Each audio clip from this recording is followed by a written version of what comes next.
Hello, नमस्कार साथियों। कैसे हैं आप सब लोग? आशा करता हूँ आप सब लोग अच्छे होंगे। आज हमने सोचा है कि हमारे साथी समीक्षा अधिकारी हैं और समीक्षा अधिकारी का एग्ज़ाम आने वाला है, आप सब लोग जानते ही हैं। तो समीक्षा अधिकारी की कुछ विशेष रणनीति पर हम सर से बात करेंगे अभी। हम बात आज इसलिए करेंगे और ये इंटरव्यू करने का उद्देश्य ये है क्योंकि हर व्यक्ति की स्ट्रैटेजी अलग-अलग होती है। मैंने एग्ज़ाम कैसे निकाला है, मेरी स्ट्रैटेजी अलग है। सर ने एग्ज़ाम कैसे निकाला है, सर की स्ट्रैटेजी अलग है। हो सकता है कुछ चीज़ें आपको नहीं पता लगेंगी जो सर आज बताएँगे कि किन-किन सब्जेक्ट्स के लिए सर ने क्या पढ़ा है, कैसे सर ने प्रिपरेशन की थी, सर के पढ़ने का तरीका क्या था।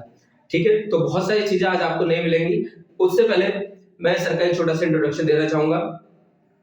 सर का नाम जो है प्रवेश कुमार तिवारी जी है और समीक्षा अधिकारी 2021 में सर की 21वीं रैंक है। सर के थोड़े बैकग्राउंड पे मैं जो है एक रोशनी डालना चाहूँगा। सर इससे पहले बहुत सारे एग्ज़ाम दे चुके हैं और काफ़ी सारी असफलताओं का सामना किया। यूपीएससी का 2 बार मेंस दिया है, यूपी बीसीएस का 7 बार मेंस दिया है। लेकिन इसको बैड लक कहें या कुछ और कहें, सर का फाइनल सिलेक्शन नहीं हो पाया और अंततः सर का 2021 में फाइनल सिलेक्शन हुआ है 46वीं रैंक के साथ। सर समीक्षा अधिकारी हैं सचिवालय में। तो सर स्वागत है आपका। बहुत-बहुत धन्यवाद। मैं चाहूंगा कि सर आप थोड़ा अपना ब्रीफ इंट्रोडक्शन खुद दे दें तो ज्यादा अच्छा रहेगा। मेरा नाम प्रवेश तिवारी है और 2021 आरओ एग्जाम में 46वीं रैंक के साथ समीक्षा अधिकारी सचिवालय के पद पर चयनित हूँ और इसके पहले 2 बार यूपीएससी मेंस 16 और 18 का देने का मौका मिला और 2013 से जो है यूपीपीएससी का मेंस दिया और इंटरव्यू भी लगातार मिले हैं। लेकिन बैड लक है या तैयारी में कमी होती है क्या, अब इसको कुछ भी कहा जा सकता है। फिलहाल जो सिलेक्शन और सफलता है वो 2021 आरओ में हुई है। बिल्कुल तो बिल्कुल। अभी फिलहाल उसी के बारे में हम लोग चर्चा करेंगे और हमारा प्रयास रहेगा कि अपने अनुभव और अपने जो हमारा अपनी रणनीति थी उसको आप लोगों के साथ शेयर करके आपकी तैयारी में थोड़ा जो सहयोग हो सकता है हम प्रयास करेंगे कि किया जाए। Okay, thank you sir. तो हम जो है बात को ज्यादा ना खींचते हुए हम मुद्दे पर आते हैं समीक्षा अधिकारी को लेकर। देखिए समीक्षा अधिकारी को सर आपको बताइए 2 पेपर होते हैं प्रीलिम्स में, जीएस और हिंदी। तो सबसे पहले जो है फोकस करना चाहूंगा हिंदी को लेकर, क्योंकि हिंदी को लेकर बच्चे बहुत ज्यादा कंफ्यूजन में हैं कि कहाँ से पढ़ें, कैसे पढ़ें। वैसे तो मैंने वासुदेव नंदन, हरदेव बारी और घटना चक्र पूरा अवलोकन के बारे में बता रखा है। ठीक है? अगर आपको लगता है कि इनके अलावा कोई और बुक्स हो या पढ़ने का कोई और तरीका हो तो आप सजेस्ट करिए। जितना आपने बताया है उतना ही हमारे पास भी है कि अगर आपके पास जो है सिलेबस होगा तो आपको पता है कि प्री में 60 नंबर का है और मेंस में भी वही रहता है, एक टॉपिक बल्कि हट भी जाता है। ऑब्जेक्टिव आपका सेम रहना है और दोनों की इंपॉर्टेंस है आपके प्री में भी और मेंस में भी। आपको अगर चयनित होना है तो भी आपको मेंस में उस पर बराबर मेहनत करनी है और प्री में भी आपको अगर प्री कंफर्म करना है तो 60 में जितना ज्यादा स्कोर कर सकते हैं कम से कम, तो उसके लिए हरदेव बारी, वासुदेवानंद और आरओ घटना चक्र का पूर्वावलोकन इतना सफिशिएंट है और इसी पे भरोसा करके आप तैयारी करिए। ज्यादा मत पढ़िए, इसी को पढ़िए, बार बार पढ़िए और इतना कमांड बनाइए कि 60 में 60 अगर आप कर लेते हैं तो ज्यादा बेहतर है, प्री निकल जाएगा।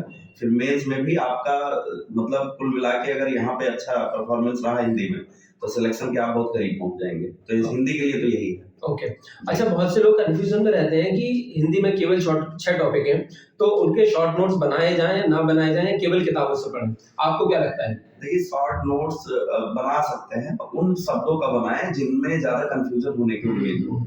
सेलेक्टेड चीजों को बनाएं, ज्यादा बनाने से कोई मतलब नहीं है। भाई आप वही किताब में पढ़ते हैं, किताब में भी आप मार्क करते हैं, आप उसको जो हाईलाइट कर लेते हैं, लेकिन उसके बाद भी देखा जाता है कुछ शब्द ऐसे होते हैं जो क्लिष्ट है और बार बार हो सकता है कि आपके दिमाग से वर्तनीगत दोष हो जाए या कभी कभी विशेषण और विशेष में क्या होता है कि आप पहचान नहीं पाते हैं कि संज्ञा है, सर्वनाम है, तो वहां पे जो है उसको फाइनली फाइंड आउट करने में दिक्कत होती है। तो ऐसे शब्दों का कलेक्शन बना के उसके ऊपर विशेष रूप से तैयारी करके अगर आप आगे बढ़ते हैं तो आपका एग्जाम में जो गलती होने की संभावना है वो लगभग मिनिमम हो जाएगी। Okay, thank you Tiwari ji. तो आप लोगों ने देखा कि हिंदी के लिए आप ऐसे शब्द जो बहुत ही ज्यादा टिपिकल है, जिनकी वर्तनी बहुत ज्यादा हार्ड है या फिर जिनको भूलने की संभावना बहुत ज्यादा है, तो उनको लेकर आप नोट्स बना सकते हैं। बहुत ही कंसाइज और शॉर्ट नोट्स बनाएं।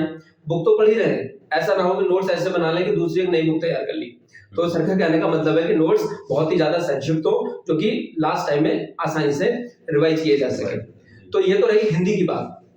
अब मैं जीएस पे थोड़ी सी बात करना चाहूंगा कि सर जीएस में कौन कौन से ऐसे सब्जेक्ट हैं जिन पे ज्यादा फोकस किया जाए। थोड़ा हिंदी पे ही हम थोड़ा सा हाँ, और बिल्कुल बोलना चाहेंगे। बिल्कुल बिल्कुल। हिंदी पे हमारा जो विशेष आग्रह है सभी जो पढ़ने वाले हैं उनमें यही है कि आप हरदेव बारी और वासुदेवानंद और जो आर ओ का पेपर है इतने में फोकस करके पढ़ाई करिए। बाकी जो मार्केट में और किसी पब्लिकेशन विशेष का नाम नहीं लेंगे, बिल्कुल लेकिन इन मटेरियलों से बचिए क्योंकि इनमें कहीं ना कहीं त्रुटियां होती हैं और आप गलती से फिर जाने अनजाने इनको रट लेते हैं तो इससे आपका जो है एग्जाम में नुकसान हो जाता है। बिल्कुल बिल्कुल। अगर आप दो चार शब्द भी गलत रट लेते हैं प्रमाणिक किताब के अभाव में, तो प्रामाणिकता के साथ आप पढ़ेंगे तो आपकी गलतियां होंगी भी नहीं और जो होने के चांसेस हैं वो बहुत मिनिमम रहेंगे। तो ये मेरा विशेष आग्रह है सभी से कि प्रामाणिक किताबों का अध्ययन करिए और घटना चक्र भी बहुत परिशुद्धता के साथ लिखी गई है, तो वहां से आप ले सकते हैं। बाकी किताबों का आप थोड़ा सा मतलब सावधानी से करिए, जैसे बहुत करके शॉर्टकट के चक्कर में कुछ भी उठा लाते हैं, बिल्कुल तो सही उससे बात है। थोड़ी दिक्कत है, तो बिल्कुल उससे बचाव करिए आप। ठीक है, ओके, थैंक यू। मैं एक छोटी सी बात इसमें और जोड़ना चाहूंगा कि प्रमाणिक किताबों को पढ़ने का उद्देश्य एक ये भी होता है कि जैसे कि सपोज दैट आप आयोग में ऐसे व्यक्ति हैं जिनको क्वेश्चन पेपर बनाना है, तो आप क्वेश्चन पेपर बनाने के लिए किन बुक्स का सिलेक्शन करेंगे? सीधी सी बात है, आप किसी गाइड का तो सिलेक्शन करेंगे नहीं, आप कोई ऐसी बुक ही उठाएंगे जो प्रमाणिक किताबें होंगी। और प्रमाणिक किताबें कौन सी हैं? हरदेव बारी सर की किताब है, वासुदेव नंदन है, इन किताबों को प्रमाणिक किताब माना जाता है। अगर आप अपनी किसी आयोग के कोई क्वेश्चन है उसको चैलेंज भी करते हैं तो आपको जो है इन्हीं किताबों के प्रूफ देने होंगे, तो आप उन्हीं किताबों को पढ़ें जहां से प्रश्न बनने की संभावना होती है और आयोग जिनको मानता है। तो मुझे लगता है कि हिंदी की तो बात हो गई है, हम थोड़ा बात कर लेते हैं जीएस पर।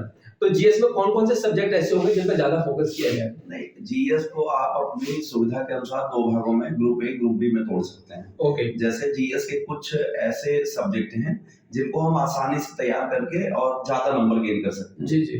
एक तो ये हो गया। अच्छा। आप अपनी सुविधा के अनुसार चाहे उसको सरल वाले को ग्रुप ए पे रख लीजिए, चाहे कठिन वाले को ग्रुप ए पे रख लीजिए। ओके। जैसे बहुत से लोग तैयारी में क्या होता है, जैसे इतिहास एक लंबी है विषय है, तो इतिहास की तैयारी को लेकर बड़ा कंफ्यूजन में रहते हैं और उसकी डेप्थ और उसकी लंबाई चौड़ाई देख के इतनी घबराहट में रहते हैं कि वो बाकी चीजों पे ध्यान ही नहीं दे पाते। तो हम ये कह रहे हैं कि जैसे रणनीति के तहत आप करिए, जैसे आपका पर्यावरण है, पॉलिटी है, साइंस का है, ये आपके छोटे छोटे तमाम टॉपिक हैं, कृषि वाणिज्य है और उसके बाद जनसंख्या, यूपी स्पेशल, तो ये छोटे छोटे टॉपिक हैं जहां से आपको कम समय में ज्यादा नंबर गेन कर सकते हैं कम समय में।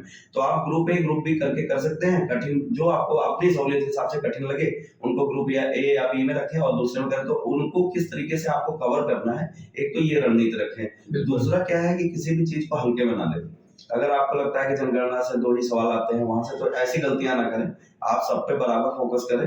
अब जो बड़े विषय हैं उनमें आप चयन करके पढ़ सकते हैं। जैसे इतिहास में आपको ये पता होना चाहिए कि किस टॉपिक से, मतलब मध्यकाल या प्राचीन या आधुनिक में कहां से ज्यादा प्रश्न आ रहे हैं, तो हमको उस वेटेज में हमको उसको वेटेज देना है कि अगर हमको आधुनिक भारत से लग रहा है कि 10 सवाल आते हैं तो हमको 10 के अनुपात में वहां समय देना है। अब मतलब है एनसीएम पे हम बहुत समय खपा रहे हैं, दो सवाल आते हैं, तो और समय हम दे रहे हैं 15 घंटे 20 घंटे, आउटपुट वहां पे 0 है। तो मतलब इन तमाम छोटी छोटी चीजों को आप जो है मैनेज करके चलेंगे तो आपका बेहतर जो है परिणाम आ सकता है। अच्छा, जैसे कि हम कहना चाहें तो सर के कहने का मतलब ये है कि एक तरह से कहा जाता है ना कि छोटी छोटी मगर मोटी बातें, जो ये छोटे छोटे सब्जेक्ट होते हैं ना, ये छोटे छोटे सब्जेक्ट को लोग इग्नोर कर देते हैं और एग्जाम में जाके क्या होता है कि एक दो क्वेश्चन इनसे मिलकर 15-20 क्वेश्चन हो जाते हैं और वो क्वेश्चन आप तब तक नहीं कर पाएंगे तब जब तक आपने पढ़ा नहीं होगा।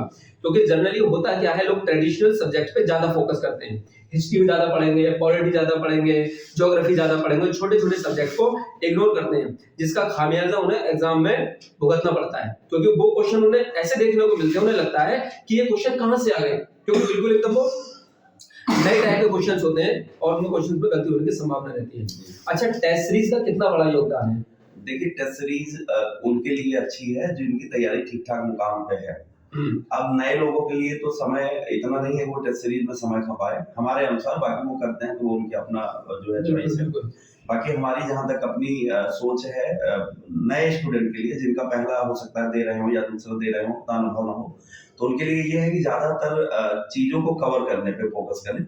पूर्वावलोकन पढ़ें, लूसेंट पढ़ें, और कोई आपके पास जीके जीएस की प्रमाणित किताब है उससे आप कवर करें, या जिस्ट आती है आजकल एनसीईआरटी की, कम समय में आप कवर कर सकते हैं, तो ये तो जीएस के लिए है। जी। प्लस करंट पे आप ठीक ठाक जो है फोकस करिए, उसकी कोई भी मंथली मैगजीन आप उठा लीजिए, आप 10 दिन 15 दिन में आराम से पूरा 12 महीने की। और बहुत से लोगों का प्रश्न ये रहता है कि कितना हम करंट कवर करें, तो करंट आप मान के चलिए कि अभी जो पिछले 1 2 3 साल से ट्रेंड रह रहा है उसमें साल भर के आपके आ जाते हैं प्रश्न बिल्कुल। करंट के। तो आप पिछले मतलब 2023 जनवरी से लेकर 2024 जनवरी के बीच तक की घटनाओं का अध्ययन करें करंट में, क्योंकि फरवरी में एग्जाम है, तो मान के चलिए कि ये 1 साल के बीच की घटनाएं आपके बीच आ सकती हैं। तो एक तो ये कर लीजिए। दूसरा क्या है कि कृषि और वाणिज्य और व्यापार, ये 2-3 टॉपिक है जहाँ पे बड़ा कंफ्यूजन रहता है। कुछ जगह पे हमने कमेंट में पढ़ा कि इनके लिए कौन सी किताबें पढ़ें। तो कृषि में बहुत ज्यादा डिटेल नहीं जाना है, आप जो है कृषि प्रधान देश के जो है छात्र हैं, बिल्कुल। तो यहाँ की सामान्य कृषि पद्धति में जो कुछ आप देखते समझते हैं उतना आप कायदे से समझ लीजिए। जैसे आप ऐसे बैकग्राउंड से, ऐसी जगह से आते हैं कि कुछ ना कुछ कृषि के बारे में जानते सही हैं, बात है, बिल्कुल। तो वो सामान्य चीजों के बारे में तथ्यात्मक और कुछ विषयात्मक जानकारी रखिए कि अगर वहां पे कुछ पूछा जाए कि हरी खाद किन किन चीजों से बनती है, कौन कौन से कहाँ से बनती है, तो आपको पता होना चाहिए कि हरी खाद क्या होती सही बात है ना।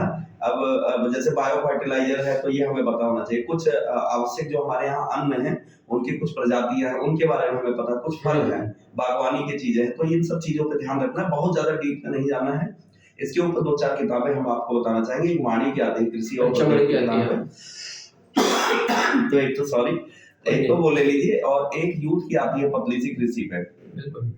एक वो ले सकते हैं। और अगर आपको जैसे इसमें और बेहतर करना है तो कृषि के लिए आप थोड़ा सा जैसे ऑनलाइन भी रेफर कर सकते हैं। वहां पे तमाम साइटों पे गवर्नमेंट की साइटें हैं, तो वहां पे कुछ जानकारी रहती है, लेकिन वहां पे स्मार्टली आपको वर्क करना पड़ेगा कि क्या पढ़ना है क्या नहीं पढ़ना है, और उसके शार्ट नोट्स बना के आप अपने पास रख लीजिए। ये आपको प्री में भी फायदा करेगा और मेंस में भी। और दूसरा इसका भाग है कृषि और वो व्यापार और वाणिज्य का। व्यापार वाणिज्य को करने के लिए आपको बहुत ज्यादा दिमाग लगाने की आवश्यकता नहीं है। इसकी घटना चक्र की आर्थिकी के नाम से आती है, उसको अपने पास रखिए।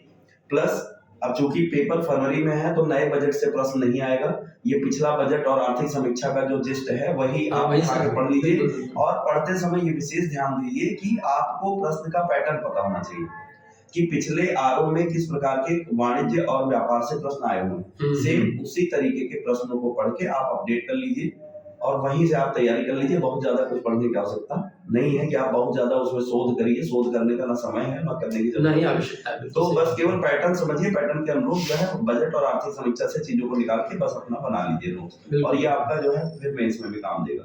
तो ये आपके छोटे छोटे, बाकी आप जनगणना और यूपी स्पेशल करते ही रहते हैं, तो उसमें बहुत ज्यादा बताने की जरूरत नहीं है। वाणी है या कोई और आपके पास प्रमाणित किताब है उनमें से आप कर सकते हैं।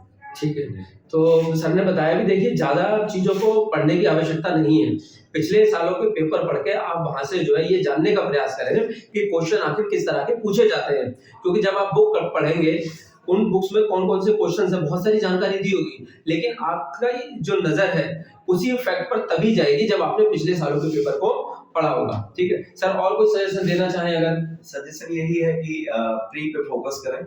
2 महीने लगभग समय बचा है, क्योंकि नवंबर भी दिया है, 11 फरवरी को शायद डेट है, तो लगभग मान के चलिए 60 दिन आपके हाथ में है। तो 60 दिनों में आप बेहतर रणनीति के साथ पढ़ाई करिए और कॉन्फिडेंट रहिए कि हमारा निकलेगा। ये दिमाग में लेके चलिए, कोई ये ना सोचे कि हम नए हैं और कोई 10 साल से तैयारी कर रहा है। तो बात तैयारी करने की नहीं होती, बात ये होती है कि आप कितना क्लिक कर लेते हैं वहां पे। और क्लिक तभी होता है जब आप चीजों को सही तरीके से करते हैं और बार बार रिवीजन करते हैं। ज्यादा ना पढ़िए, कम पढ़िए, अच्छे से पढ़िए और प्रमाणित किताबों का अध्ययन करिए, उत्साह से पढ़िए और ये दिमाग में लेके चलिए कि हमारा इस बार होना है। और मेंस की चिंता भी बिल्कुल ना करें, आराम से अभी केवल और पूरा अपना पूरा समय जो है प्री पे, क्योंकि प्री ही वो एंट्री टिकट देता है जहाँ पे आप जाके फाइनल का मैच खेलेंगे। और फाइनल अगर खेलना है तो आपको प्री निकालना है, तो बिल्कुल पूरा फोकस प्री पे करिए। बस बाकी आगे का जो है वो आपको अगर अच्छे सलाहकार मिलेंगे तो मेंस आपका 1 महीने की तैयारी का है। बाकी आपका जीएस और हिंदी तैयार रहता है, वहाँ थोड़ा सा आलेखन का और निबंध का रहता है, वो आप 15 दिन में इम्प्रूव हो सकता है। Okay, thank you sir. Sir की जो है तबीयत खराब है, आज गले में दर्द हो रहा है, उसके बावजूद भी सर ने खुद कहा था कि मैं जो है एक इंटरेक्शन सब लोगों से करना चाहता हूँ जिससे बच्चों को जो है थोड़ी हेल्प मिल सके।